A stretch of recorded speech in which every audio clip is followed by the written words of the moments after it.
The location of the eyes enables us to see length, width, depth, and distance of an object. The eye has three layers: the sclera, choroid, and retina. The sclera is the outer white layer that maintains the shape of the eye.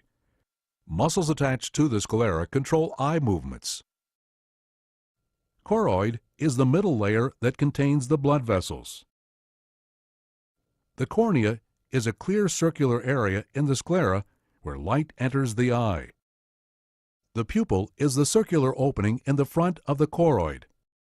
The iris is the colored smooth muscle surrounding the pupil, which adjusts the size of the opening according to the brightness of light.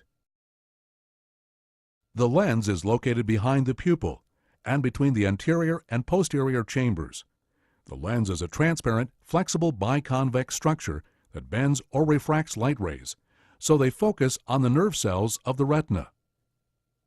The chambers are filled with a watery fluid that gives shape to the eye and helps refract the light rays. The anterior fluid is called the aqueous humor, and the posterior fluid is called the vitreous humor. The retina is the inner layer and contains the nerve cells, the rods and cones, and the bipolar cells. Rods are sensitive to light but do not sense color. Cones sense color.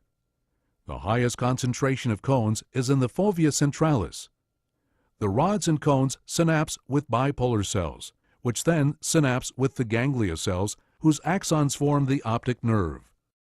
Light rays enter the eye through the cornea, pupil, and lens, where the light rays are bent or refracted to focus them on the rods and cones, which transmit the stimulus to the optic nerve and then to the occipital lobe of the brain for interpretation.